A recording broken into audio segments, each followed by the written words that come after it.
Bhushan चटर्की, TV news Marathi मध्ये सर्वांचे सहर्ष स्वागत। पाहूया आजच्या ठळक घडामोडी।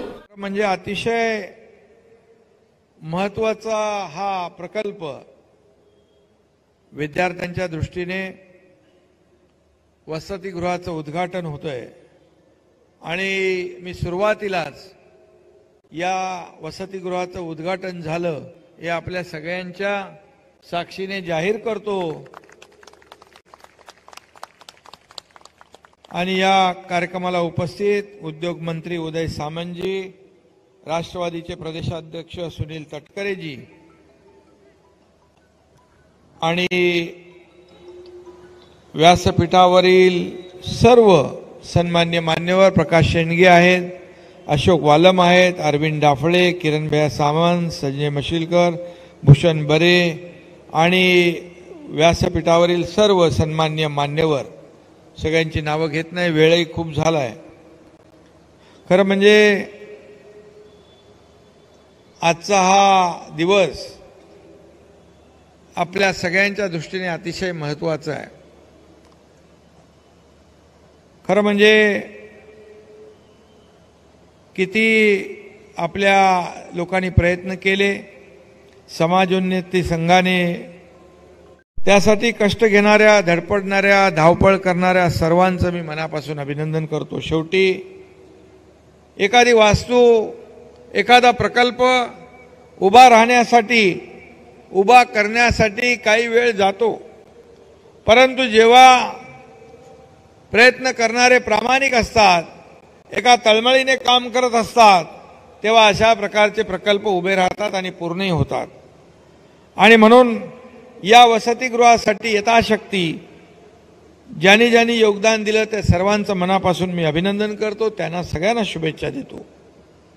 समाजाच्या योगदानातून समाजोपयोगी ते शिक्षणाच्या क्षेत्रात असं भरीव काम होणं हे आपल्या सगळ्यांच्या दृष्टीने महत्त्वाचं आहे। आणि म्हणून या वास्तूमध्ये आपले विद्यार्थी राहतील, शिक्षण घेतील आणि हे तरुण जे आहेत, विद्यार्थी आहेत, हे आपल्या देशाचं भवितव्य आहे। आपला देश हा तरुण देश आहे, जगामध्ये भारत देश हा तरुण देश आहे आणि म्हणून अशा प्रकारची हॉस्टेल जी आहेत ही काळाची, समाजाची गरज आहे आणि आपल्या महाराष्ट्राला अशा प्रकारच्या सामाजिक कार्यामध्ये पुढे असणाऱ्या संस्थांचा वारसा लाभलेला आहे। या संस्थांनी नेहमीच महाराष्ट्रामध्ये इथल्या सर्व जातीपातीचं हित पाहिलेलं आहे, लोकाभिमुख कामांचा डोंगर उभा केलेला आहे आणि त्याचं एक मूर्तिमंत रूप म्हणजे आज या ठिकाणी कुणबी विद्यार्थी वसतिगृहाचं उद्घाटन होत आहे, हे मी आवर्जून या ठिकाणी नम्रपणे सांगू इच्छितो। आणि शिक्षण आणि शैक्षणिक सुविधांमध्ये महाराष्ट्र पुढे आहे, त्याचं कारणही आपल्या या अशा संस्था आहेत। कारण अशा अनेक संस्था पुढे येतात, अनेक सामाजिक बांधिलकी, सामाजिक भान ठेवून आपण या समाजासाठी काहीतरी देणं लागतो या भावनेने अशा प्रकारची कामं होतात आणि अशा प्रकारच्या संस्था उभ्या राहतात। खरं म्हणजे आधुनिक महाराष्ट्राच्या जडणघडणीत जेवढा सरकारचा वाटा आहे तेवढाच वाटा आपल्यासारख्या संस्थांचा देखील आहे, हे मी या ठिकाणी सांगू इच्छितो। या संस्था उभ्या करण्यात खस्ता सोसणाऱ्या, बदरमोड करणाऱ्या पदाधिकारी सदस्यांचंही यामध्ये मोठं योगदान आहे आणि त्यांचं योगदान देखील आपल्याला विसरता येणार नाही। पुरोगामी महाराष्ट्राने अशा संस्थांना नेहमीच पाठबळ देण्यास पुढाकार घेतला आहे। समाजाला उभा करणाऱ्या या घटकांना साथ देण्यात कुठली कसर ठेवली नाही। त्यामुळेच महाराष्ट्रात आधुनिक शैक्षणिक सुविधांचं जाळं उभं राहिलं आणि ते आपल्या समोर आहे। आणि म्हणून मी आपल्याला या राज्याचा मुख्यमंत्री म्हणून या समाज बांधवांसाठी जे जे काही करता येईल ते नक्की या ठिकाणी केलं जाईल, एवढंच मी या प्रसंगी सांगतो। मुख्यमंत्री या नात्याने आपण सगळेजण, सर्व समाज माझ्यासाठी एक समान आहात आणि म्हणूनच आज मराठा समाजाचा आरक्षणाचा विषय असला तरी सुद्धा प्रत्येक वेळेला मी हेच सांगतो, मराठा समाजाला आरक्षण देण्याचा निर्णय सरकार घेईल, जबाबदारी सरकारची आहे, परंतु ओबीसी समाजाच्या आरक्षणाला धक्का न लावता ते आरक्षण देण्याचं काम आपण करतोय। आणि त्यामध्ये बिलकुल मनामध्ये कुठलीही शंका ठेवू नका, कारण शेवटी आपल्याला माहित आहे हा एकनाथ शिंदे दिलेला शब्द पाळतो आणि जे होणार नाही ते बोलणार नाही। आणि म्हणून आपल्या ओबीसी समाजासाठी देखील आपण अनेक निर्णय घेतलेले आहेत। आपण 2017 मध्ये इतर मागासवर्ग कल्याण विभाग सुरू केला आणि त्यामध्ये जातीचं समतोल साधण्याच्या दृष्टीने एक मोठं पाऊल आपण त्यावेळेस उचललं। बहुजन कल्याणासाठी जितकी मदत करता येईल तितकी मदत करण्याचे प्रयत्न त्यातून सुरू झाले। हा विभाग नेहमीच ओबीसी समाजातील होतकरू तरुणांना शिक्षण, स्वयंरोजगार आणि उद्योगांसाठी पाठबळ देत आलेला आहे। त्यांच्यासाठी मदतीचा हात पुढे आपण केलाय। परवा जेव्हा अधिवेशन सुरू होतं त्यावेळेस देखील बैठकीमध्ये अनेक निर्णय आपण घेतले, जे अण्णासाहेब पाटील आर्थिक विकास महामंडळाला जसं आपण व्याज परतावा देतो तसाच ओबीसी बांधवाला, ओबीसी तरुणाला देखील स्वतःच्या पायावर उभं राहण्यासाठी जो उद्योग करायचा आहे त्याचा देखील व्याज परतावा सरकार भरणार, हा देखील निर्णय आपण या ठिकाणी घेतोय। आणि त्याचबरोबर 72 वसतिगृह आपण सुरू करतोय। या महिन्याच्या शेवटला 52 वसतिगृह त्यापैकी चालू होत आहेत। हे देखील मी आपल्याला या ठिकाणी सांगू इच्छितो। स्कॉलरशिप, उच्च शिक्षणाच्या स्कॉलरशिपसाठी आपली संख्या 10 वरून आपण 50 केलेली आहे। आश्रम शाळेच्या विद्यार्थ्यांना गणित, विज्ञान विषयाचं मार्गदर्शन करण्यासाठी शिक्षकांची जी काही भरती रिक्त पदं होती आपण ती 282 भरली आणि तोही निर्णय घेतला जेणेकरून 12वीच्या विज्ञान शाखेच्या विद्यार्थ्यांना वैद्यकीय, अभियांत्रिकी अशा अभ्यासक्रमांना देखील सामायिक प्रवेश परीक्षांची चांगली तयारी करता येईल, हाच उद्देश यामध्ये होता। सारथी, बार्टी, महाज्योती हे सगळ्यांना वेगवेगळे नियम होते ते आपण एकत्र केले। या योजनामध्ये एक समानता आणण्याचा या ठिकाणी प्रयत्न केलेला आहे आणि म्हणूनच जे आपण आज आपल्या समाजासाठी जे काही करताय याची जाणीव आम्हाला आहे आणि म्हणून या समाजाचे तरुण होतकरू आणि तरुण पिढीचं भवितव्य घडवण्यासाठी आपण नेते मंडळी जो प्रयत्न करताय तो खरं म्हणजे अतिशय स्तुत्य आहे आणि सरकार देखील आपल्या पाठीशी आहे। मगाशी उदय सामंत यांनी सांगितलं की ओबीसी समाजासाठी शामराव पेजे महामंडळाला निधी वाढवून पाहिजे। शामराव पेजे महामंडळाला मला वाटतं पूर्वी 5 कोटी दिले होते आणि ते परत घेण्याच्या बोलीवर दिले होते, पण आम्ही परत घेणारे नाही, आम्ही देणारे आहोत, मागणारे नाही देणारे आहोत।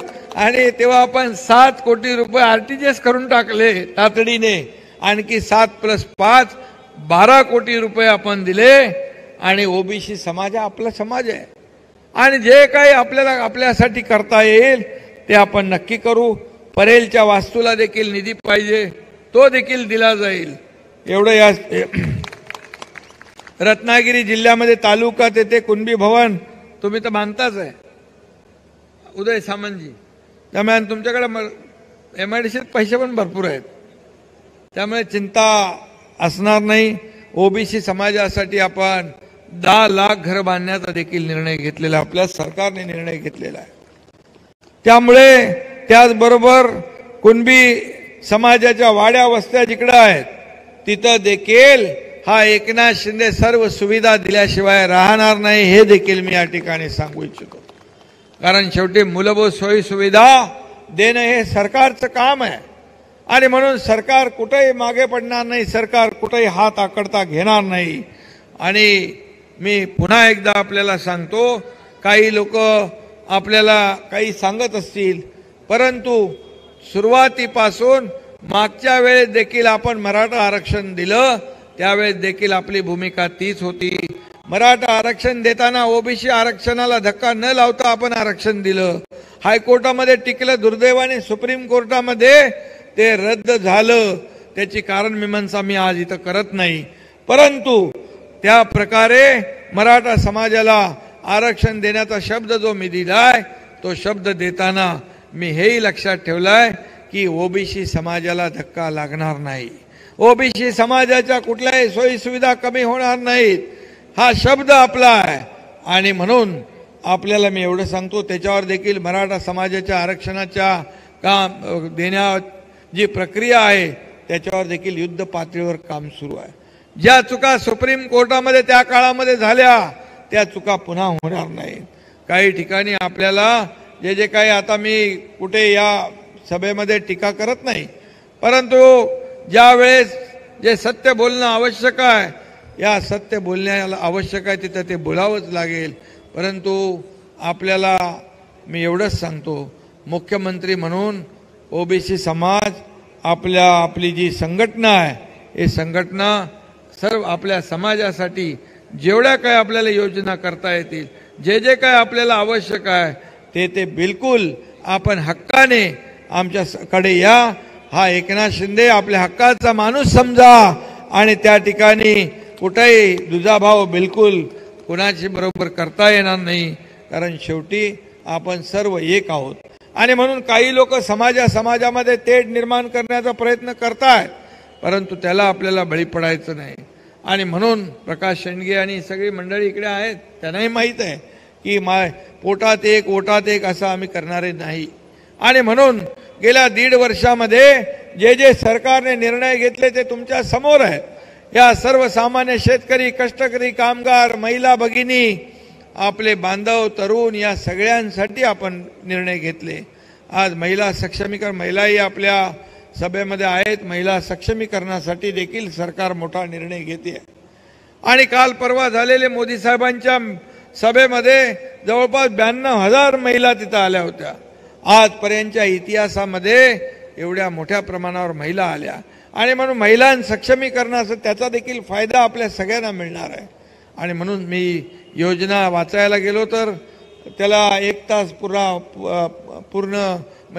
पडणार नाही।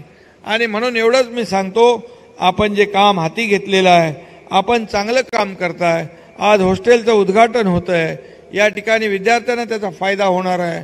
आणि तालुका तिथं हॉस्टेल हे आपलं जे कुणबी मगाशी समाजाच्या वाड्या वस्त्यांवर तर मी सांगितलं, परंतु आपले उदय सामंत यांनी सांगितलं की तालुका स्तरावर कुणबी भवन बांधण्याचं त्याला देखील एकनाथ शिंदे पूर्ण आपल्या पाठीशी आहे, काळजी करण्याची आवश्यकता नाही। शेवटी समाज जेव्हा एकत्र येतो तेव्हा विचारांची देवाणघेवाण होते, काही प्रश्न सुटतात, काही छोटे असतात ते लगेच सुटतात, मोठे असतात त्याला वेळ लागतो, परंतु एकत्र येण्याने, समाज एकत्र येण्याने हे सगळ्या बाबी ज्या अडचणी आहेत त्या सोडवल्या जातात।